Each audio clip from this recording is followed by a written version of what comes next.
एक सवाल है जो हर इंडियन क्रिकेट फैन के दिमाग में घूम रहा है और शायद ये सवाल अनकंफर्टेबल है, इसलिए कोई ओपनली पूछता नहीं। अगर टैलेंट ही सब कुछ होता तो संजू सैमसन आज भी पोटेंशियल क्यों है, सर्टेनिटी क्यों नहीं? हर सीरीज के साथ एक नई उम्मीद, हर मैच के साथ एक नया एक्सक्यूज और हर फेलियर के बाद वही लाइन, अगला मैच देखना। 3 मैचेस हो चुके हैं, pressure free environment, India already series जीत चुका है और फिर भी स्कोर्स लिखे गए 10-6 गोल्डन डक। तो सवाल ये नहीं है कि संजू सैमसन स्टाइलिश बैट्समैन है या नहीं, वो है, इसमें कोई डाउट नहीं। सवाल ये है, क्या इंटरनेशनल क्रिकेट सिर्फ स्टाइल से जीता जाता है? सिटी ऑफ डेस्टिनी, विशाखापट्टनम, नाम सुन के लगता है यहां कुछ बड़ा होने वाला है, पर डेस्टिनी का एक रूल होता है, वो सिर्फ उनको रिवॉर्ड करती है जो मोमेंट्स सीज करते हैं। और संजू सैमसन के पास मोमेंट्स कम नहीं आए, बस मोमेंट्स को रिजल्ट्स में कन्वर्ट करने में कमी रही है।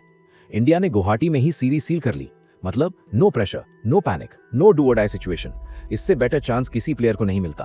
और जब ऐसे सिचुएशन में भी रन्स नहीं आते तो सिलेक्टर्स भी एक पॉइंट पर रुककर सोचते हैं, कितना वेट करें?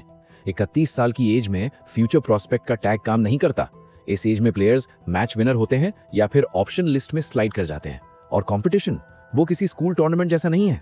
ड्रेसिंग रूम में ही एक और नाम बैठा है, Ishan Kishan. Same role, same gloves, same opening slot, बस एक चीज डिफरेंट है, जब ईशान बैट पकड़ता है तो ऑपोजिशन फील्डिंग कोच भी नर्वस हो जाता है। कॉन्फिडेंस दिखता है, इंटेंट दिखता है, फेयरलेस अप्रोच दिखता है और सबसे इंपॉर्टेंट, इंपैक्ट दिखता है। इंडियन क्रिकेट में एक हार्श रियलिटी है, अगर आप इंपैक्ट नहीं क्रिएट कर रहे तो कोई और कर देगा, और जब कोई और इंपैक्ट क्रिएट करता है तो पेशेंस का कोटा ऑटोमेटिकली कम हो जाता है। संजू सैमसन के साथ प्रॉब्लम ये नहीं है कि वो फेल हो रहा है, प्रॉब्लम ये है कि वो कभी भी डोमिनेटिंग नहीं लग रहा। इंटरनेशनल लेवल पर आपको सिर्फ सर्वाइव नहीं करना होता, आपको ऑपोजिशन को मैसेज भेजना होता है, और अभी तक वो मैसेज क्लियर नहीं गया है। और याद रखो, संजू को शुभमन गिल पर प्रेफरेंस मिली, ये एक बोल्ड डिसीजन था। इसका मतलब था टीम मैनेजमेंट ने रिस्क लिया, अब रिस्क का रिटर्न टाइम आ चुका है। इस मैच को डेड रबर बोलना सबसे बड़ी मिसअंडरस्टैंडिंग होगी। इंडियन क्रिकेट में डेड रबर सिर्फ स्कोरबोर्ड के लिए होता है, सिलेक्शन टेबल के लिए ये मैचेस फाइनल एग्जाम्स जैसे होते हैं। एक 50 आज सिर्फ क्राउड को चीयर नहीं देगी, वो एक नैरेटिव चेंज करेगी, और एक और लो स्कोर वो क्वाइटली एक डोर बंद कर सकता है। इंडिया के बाकी डिपार्टमेंट्स का पिक्चर काफी स्टेबल है। टॉप ऑर्डर कॉन्फिडेंट है, मिडिल ऑर्डर रिलायबल है, फिनिशर्स अपना काम जानते हैं, इसलिए स्पॉटलाइट ऑटोमेटिकली उन पर चली जाती है जहां डाउट है। स्पिन डिपार्टमेंट में भी क्वेश्चंस खड़े हो रहे हैं। कुलदीप यादव और वरुण चक्रवर्ती इस सीरीज में रिदम के साथ स्ट्रगल करते दिखे हैं, और विजाग जैसे पिच पर सिर्फ टर्न नहीं, डिसिप्लिन चाहिए। अक्षर पटेल जैसे प्लेयर्स जो इकोनॉमिकल भी हैं और बैटिंग डेप्थ भी देते हैं, ऐसे मैचेस में मैनेजमेंट को टेम्प्ट करते हैं।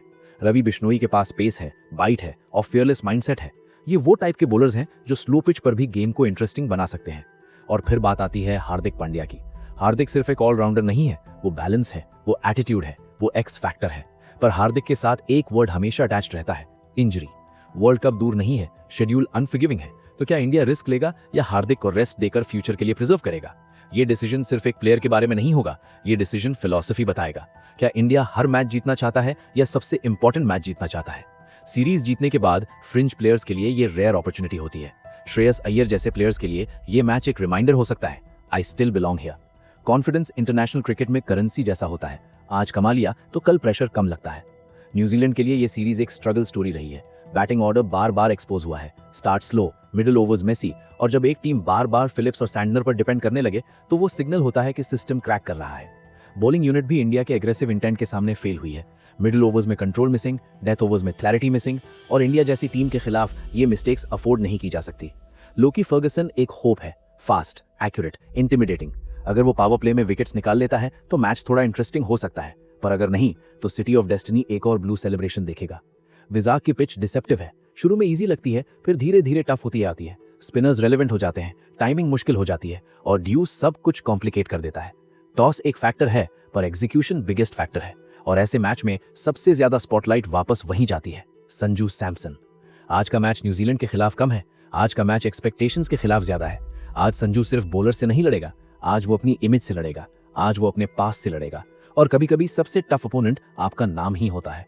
तो आखिरी सवाल और शायद सबसे ऑनेस्ट सवाल, क्या संजू सैमसन आज अपने टैलेंट को रिजल्ट में बदल पाएगा, या फिर ये मैच भी उसी लिस्ट में जुड़ जाएगा जहां हम कहते हैं चांस था पर निकल गया? सिटी ऑफ डेस्टिनी सिर्फ नाम का नहीं होता, वो टेस्ट लेता है। कुछ प्लेयर्स डेस्टिनी लिखते हैं, कुछ प्लेयर्स डेस्टिनी का वेट करते हैं। आप क्या सोचते हो, संजू को और रोप मिलनी चाहिए या ईशान किशन इस रेस का क्लियर लीडर बन चुका है? कमेंट्स में सच बोलो, क्योंकि इंडियन क्रिकेट में टैलेंट सर्वाइव करता है पर सिर्फ परफॉर्मेंस रूल करता है।